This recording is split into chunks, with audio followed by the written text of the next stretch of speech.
Muy buenas tardes. Estamos en Verdades Ocultas, la hora de la naturaleza, en una nueva edición con José Carlos Solón y mi persona, Pablo Solón, para hablar de la Bolivia que queremos.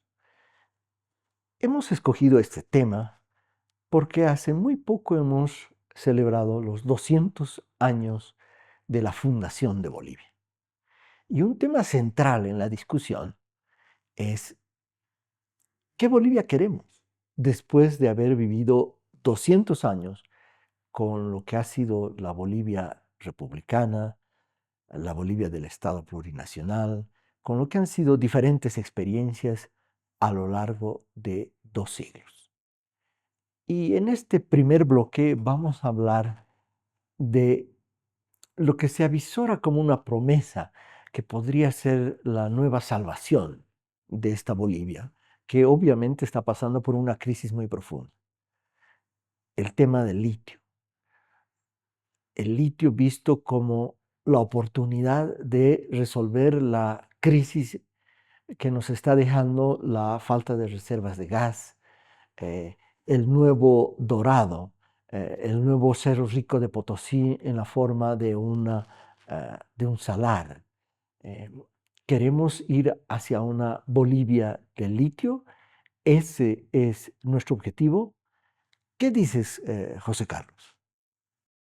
Querido Pablo, muy buenas tardes a todos y todas. Creo que nos encontramos ante grandes desafíos. Creo que el futuro es cuanto menos incierto y el pasado nos ha dejado lecciones muy claras sobre hacia dónde quizás podemos ir en cuanto al litio. ¿No? Creo que uno de los elementos fundamentales a considerar es que pensar en el futuro del litio es pensar de forma clara en ¿qué hacer con casi $1.000 millones de inversión? Con un endeudamiento de $885 millones. ¿No?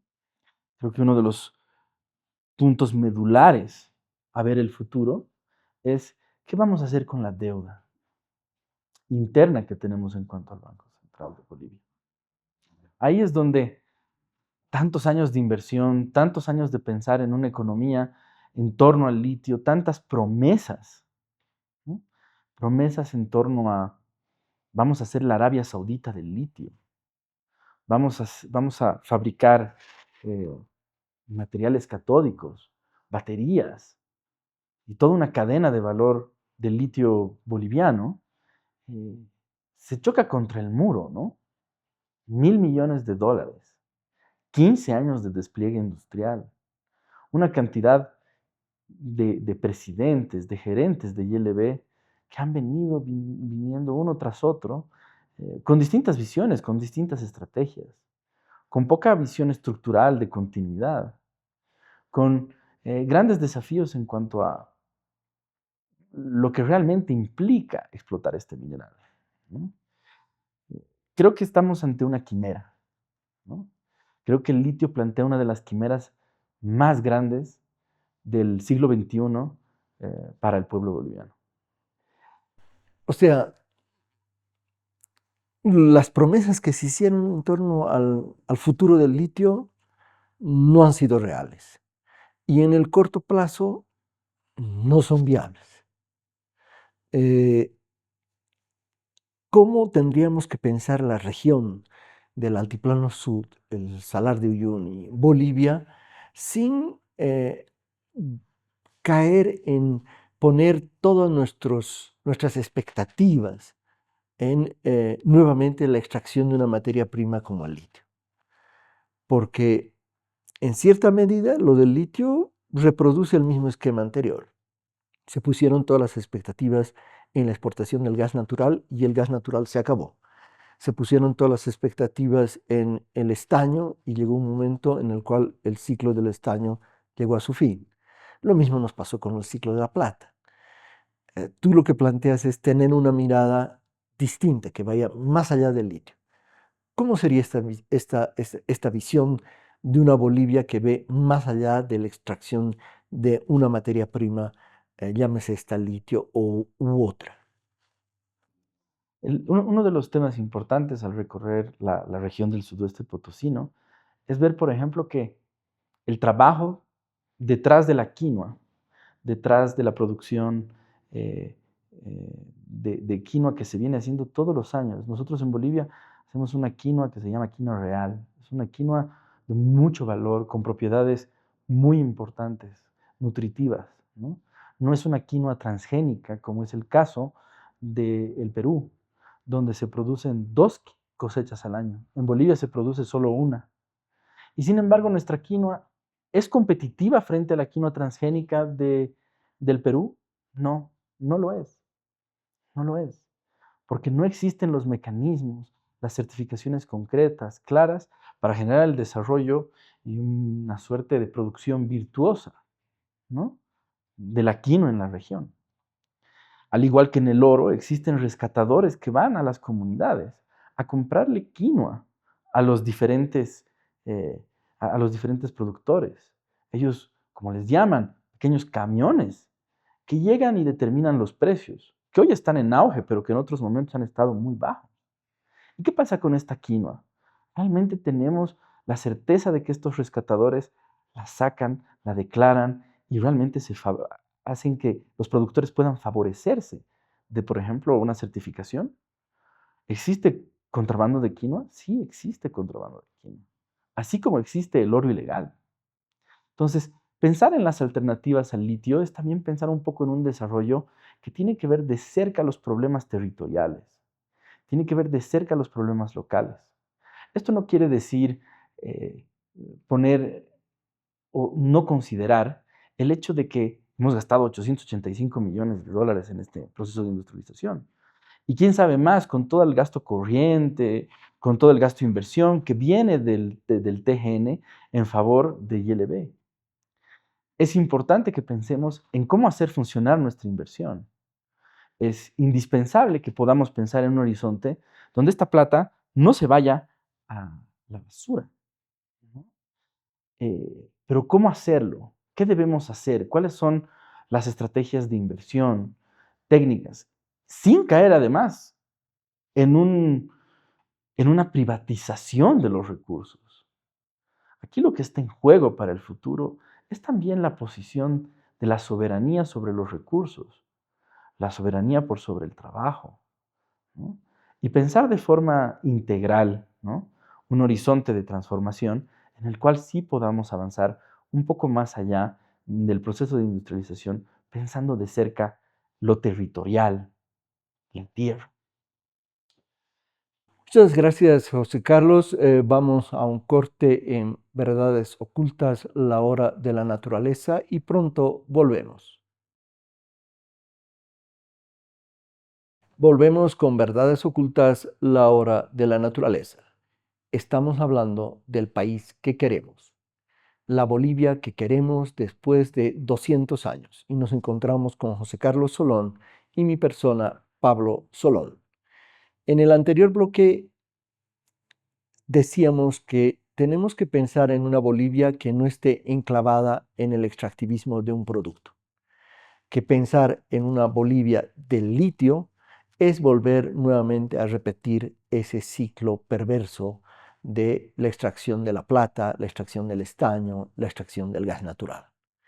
Y que hay que pensar en una Bolivia que surja desde abajo, desde la realidad concreta que viven las regiones, como es el caso del Altiplano Sur, donde hablamos mucho del litio, pero no hablamos de cómo vamos a mejorar los sistemas de captación y distribución de agua para no solo el consumo humano, para el riego, para el pastoreo, cómo articulamos la región con el turismo, cómo logramos que florezca la producción de una quinoa orgánica que tiene un mercado no solamente nacional, sino internacional.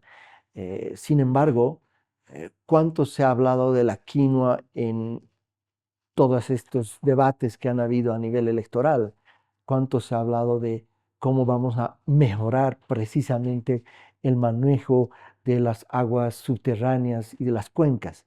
Entonces, estamos hablando de una Bolivia diferente. Otro de los ejes que ha surgido mucho es Bueno, el litio es complicado. Hay una inversión, hay tecnologías que no las manejamos. Vayamos mejor al oro. El oro es una apuesta más segura y más rápida, nos dicen algunos. En el 2023 se logró exportar más de 3.000 millones de dólares. Entonces, lo que hay que hacer en forma concreta es apostar por el oro y desarrollar mecanismos para obtener la mayor renta posible del oro, porque actualmente el oro pues deja muy poco, 2,5%, unos 60, 70 millones de dólares al año. Entonces, la apuesta de Bolivia es ahora la de ir hacia una Bolivia del oro. Esto es más realista que el litio. ¿Qué dices al respecto? Yo creo que estamos ante uno de los grandes desafíos, una vez más, de la historia, ¿no? Es la contradicción. Eh, Hace poco en Potosí visitaba el Cerro Rico y el Cerro Rico se está cayendo. Existe un problema con la cúpula eh, y es el vestigio de la colonia, el vestigio del despojo. eh, y uno va a Guanay y en Guanay uno puede ver una cantidad y un despliegue de inversión para extraer los ríos, para mover sedimento, para lavar oro, desde distintas formas además, ¿no? Hay distintos niveles de tratamiento, distintos niveles de inversión para la extracción de oro. Y todos estos traen problemas para la salud, ¿no? Los niveles de contaminación en los pueblos indígenas son elevados y están por encima de lo que más o menos se ha estipulado en cuanto a la contaminación por mercurio, ¿no? Esta contaminación pues, se debe a la alimentación con peces de pueblos indígenas que han estado acostumbrados durante toda su existencia a comer pescado. Y que hoy el pescado que comen no saben ni pueden distinguir realmente si están contaminados. Existen muchos esfuerzos en los últimos años de identificar las especies que se han contaminado, ¿no? Algunos más que otros. Algunos son recomendados no ingerir de ninguna forma, porque pueden implicar graves y fuertes impactos a la salud, ¿no? Y obviamente no es que uno se contamina y no elimina, uno metabólicamente va eliminando, por ejemplo, el mercurio. No obstante, estos peces pues son parte de una dieta común. Es aquello que viene con el río, es parte de mecanismos de consumos ancestrales, ¿no? Y formas de hacer comunidad para los pueblos indígenas. Y no es como en Los Simpsons, cuando aparece el pescado infectado por la radioactividad y tiene un tercer ojo. No. Aquí no puedes saber cuál pez tiene más o menos mercurio.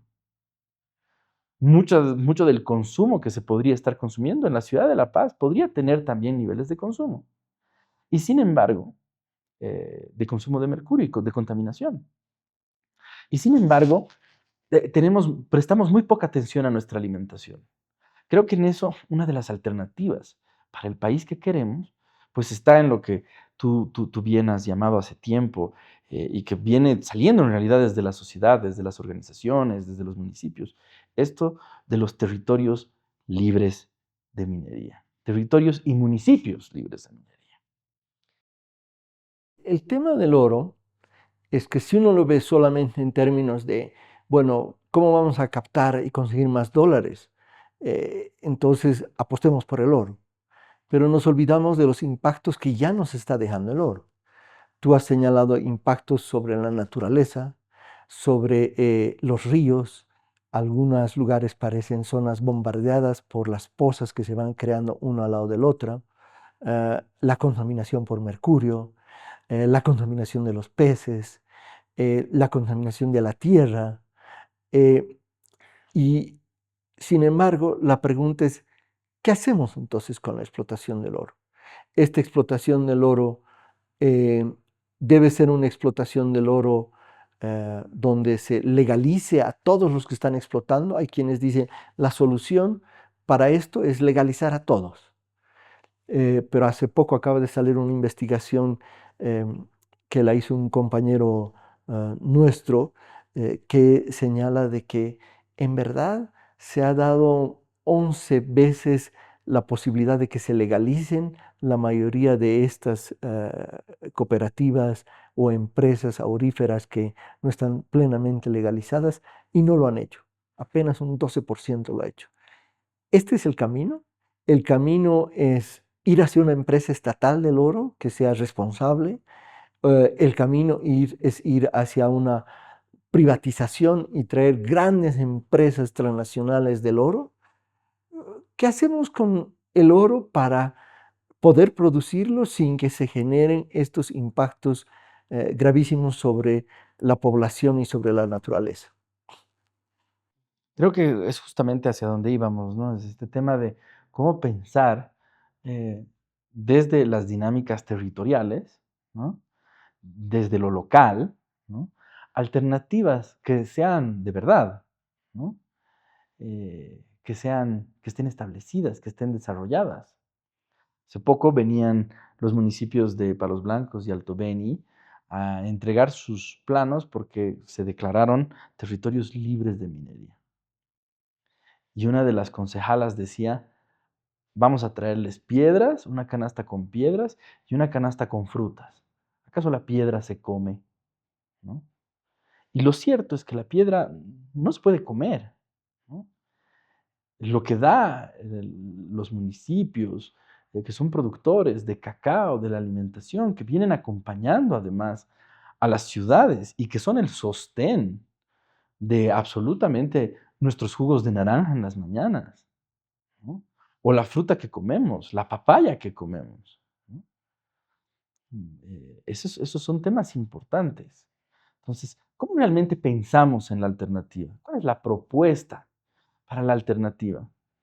Yo creo que el problema es que muchas veces hemos pensado en la regulación desde el Estado, que debe ser realmente algo que tiene que hacerse, pero también tenemos que pensar en el desarrollo de las otras actividades económicas que acompañan a la gente para además salvaguardar la seguridad alimentaria, la soberanía alimentaria, ¿no?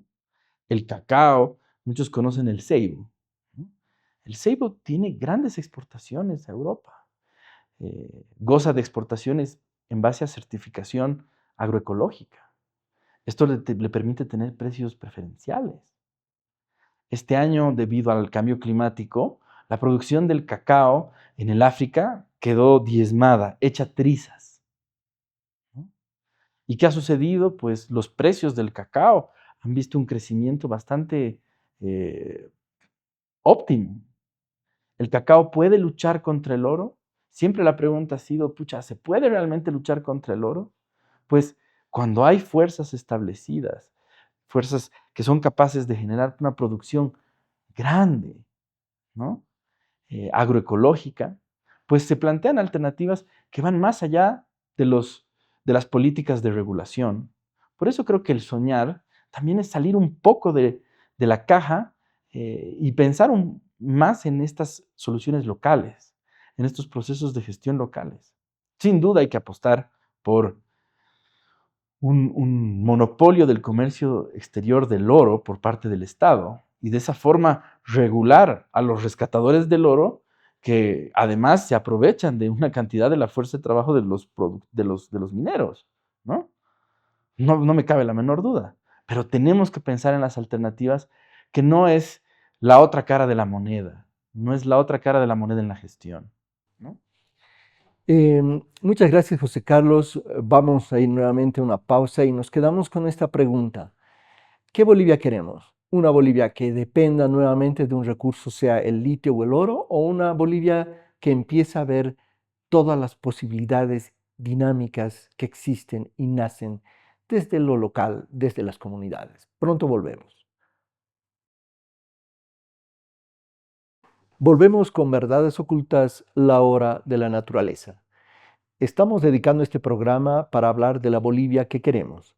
Nos encontramos con José Carlos Solón y mi persona, Pablo Solón. Eh, en los dos anteriores bloques hemos coincidido en que no podemos seguir pensando Bolivia en función de la extracción de una cierta materia prima, sea este el litio o sea el oro. Es cierto que debe haber un cierto aprovechamiento de estos recursos naturales, pero con ciertos límites. Cuando se generaliza la explotación de un recurso sin límites, se acaba generando un impacto muy grande sobre la naturaleza, sobre la población y creando zonas de sacrificio. Por eso, al mismo tiempo que pensar en un monopolio del comercio exterior del oro, en una regulación mucho más estricta hacia esta materia prima, tenemos que pensar también en que tienen que haber zonas, municipios, territorios libres de minería para poder desarrollar una Bolivia agroecológica. Ese es el camino que nos plantean municipios como los de Palos Blancos y Alto Beni, que a pesar de tener oro dentro del municipio, han optado por decir cero explotación del oro, porque aquí podemos nosotros llevar adelante una producción agroecológica de cacao, de plátano, de otros frutales, que nos puede dar mayores beneficios a la larga y no nos va a generar los impactos ambientales y sociales que vienen con esta explotación salvaje del oro. Entonces, tener una política hacia el oro es también tener una política para preservar el avance de esta explotación del oro a cualquier territorio, a cualquier lugar, sin importar que esto podría destruir precisamente esta producción agroecológica realizada por cooperativas, realizada por comunidades. Hablemos entonces de esta Bolivia agroecológica, que está presente en algunos municipios, en algunos territorios indígenas, pero de la cual se habla muy poco a nivel nacional. A nivel nacional, lo que hemos visto en las últimas semanas es un montón de discursos que nuevamente apuestan a una Bolivia agroexportadora por parte del agronegocio, de la soya, de la caña de azúcar, pero no hemos visto ningún énfasis en decir, no, tenemos que ir a una producción agrícola local, orgánica, que no utilice transgénicos, que no utilice agroquímicos, como es el caso de Palos Blancos y Alto Beni. ¿Cómo ves esta Bolivia agroecológica?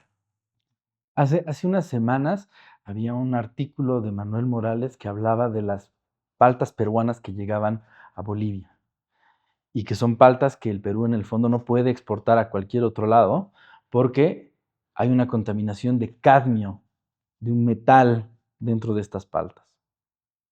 Y sin embargo son paltas que compiten contra nuestra producción interna, ¿no? O sea, no las pueden exportar a otro país y por eso las exportan a Bolivia. A Bolivia sí pueden, pero al resto del mundo se les hace muy difícil. Y, y Manuel toca un punto fundamental, ¿no? Es, ¿cuál va a ser nuestra política para garantizar que nuestra alimentación sea sana y que nuestra producción sea considerada? ¿Nuestras paltas son competitivas frente a las paltas del Perú en cantidades de volumen y de cómo se han establecido en los mercados? Uno va y pregunta a la casera, ¿y esta palta de dónde es? ¿Es peruana o es de Alto Beni? ¿No? ¿O esta palta de dónde está llegando? Y uno ya la reconoce, ¿no? El tipo de piel de la palta y algunos elementos. Pero poco sabemos, porque no distinguimos en aquello que comemos, que muchos de estos alimentos pueden tener metales. Y estos metales son dañinos para la salud. Y, y además son, de cierta forma, un poco estas paltas que pueden, son un poco el rebalse, digamos, ¿no? De una producción peruana que está encontrando su flujo en el mercado nacional. ¿Cómo hacemos para pensar en nuestra palta? ¿No? Para promover a nuestros productores. Tenemos ejemplos grandes, buenísimos, como el del ceibo, donde se ha logrado conformar después de ya son casi 40 años, ¿no?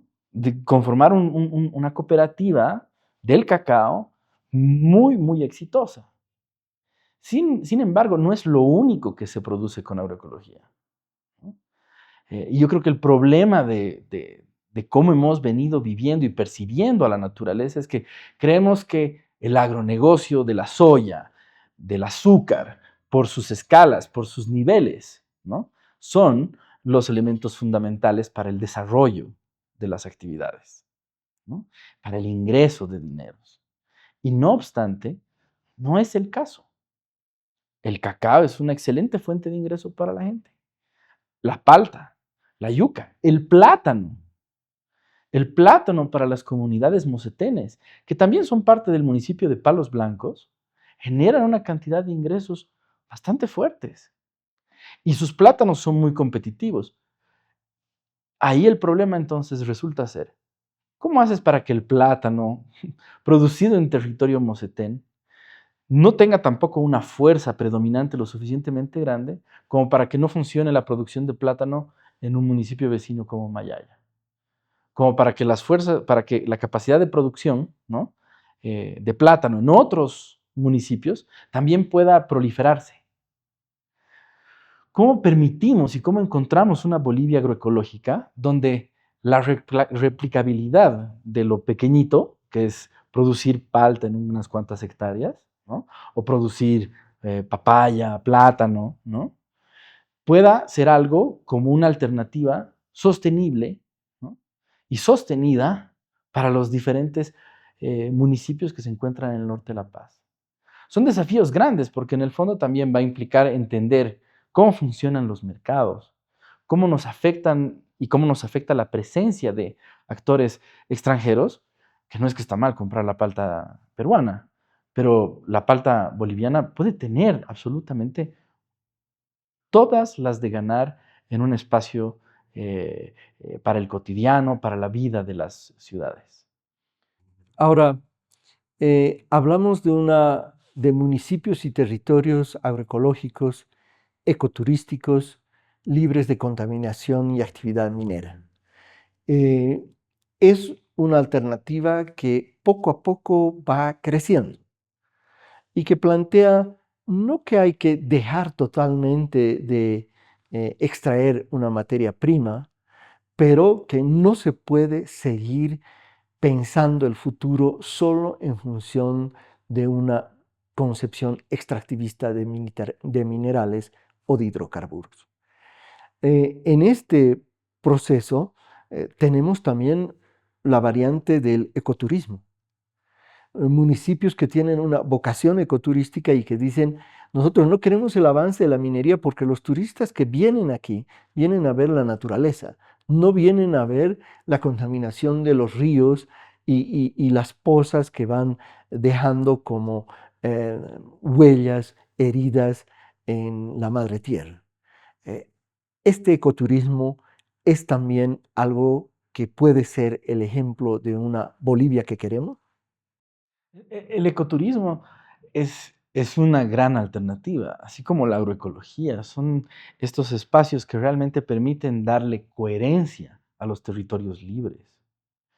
Porque la coherencia, como tú bien decías, Pablo, ¿no? Es como dicen los compañeros de los propios municipios. ¿Acaso los extranjeros vienen a ver dragas en el río? ¿No? No es así. Para que realmente podamos pensar en el ecoturismo, tenemos que ver cómo se consolidan capacidades, tenemos que ver cómo se distribuyen de forma equitativa, además, diferentes elementos para el aprovechamiento de todos. Y que el turismo no sea un elemento, es un elemento muy, muy virtuoso y tiene una capacidad muy buena para generar ingresos, pero también puede generar desigualdades. ¿Y cómo generamos esto? Con un ecoturismo comunitario, con un enfoque de comunidad, de compartir, pues sí puede funcionar. Chalalán tiene, creo que ya más de 20 años, 25 años. Y en estos años, pues han logrado tener un emprendimiento que es absolutamente sostenible, que es de primera calidad, a la cual han venido estrellas de cine, ¿no? Esto es importante para el desarrollo y es importante que existan más emprendimientos con un enfoque ecológico y comunitario, brindando además un poco más de fuerza, un chaleco de fuerza a los territorios y a los municipios que ven que la minería amenaza su espacio de habitabilidad, ahí donde viven, aquello de lo que comen, de lo que trabajan. Eso es lo más importante.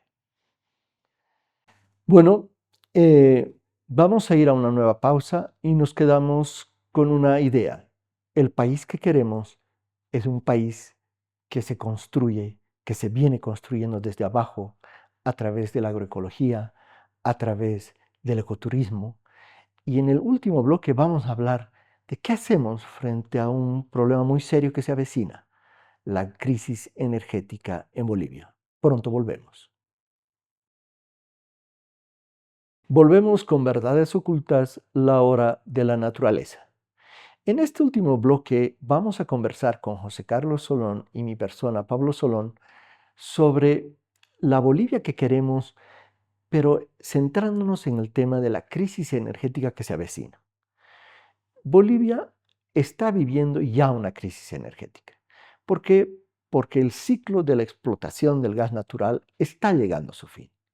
Las reservas se agotan, las exportaciones decaen y por lo tanto cada vez hay menos recursos para importar diésel y gasolina y para subvencionar diésel y gasolina. ¿Qué hacer frente a esta crisis energética? ¿Cuáles son las alternativas? Desde la Fundación Solón hemos hablado de una Bolivia solar, pero una Bolivia solar comunitaria. Es decir, el país tiene una de las más altas radiaciones solares de toda América Latina.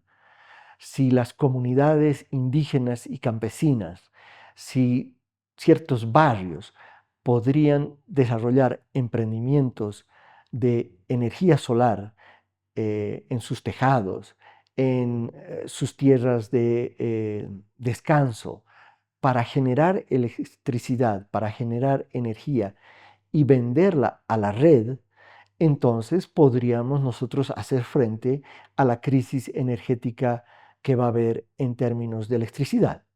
Actualmente la electricidad que consumimos nosotros en un 70% proviene sobre todo de termoeléctricas que funcionan a gas natural. Una Bolivia solar comunitaria es una opción para enfrentar esta crisis energética que prácticamente ya ha empezado a emerger. Sí, yo creo que es fundamental, Pablo, de que, como venimos diciendo, hace mucho que no hablamos de transición energética en la Fundación Solón, pero es un tema que nos apasiona y que seguimos todos los años, ¿no? Y creo que es fundamental entender este de la generación distribuida. En Bolivia es posible, así como en Alemania, ¿no?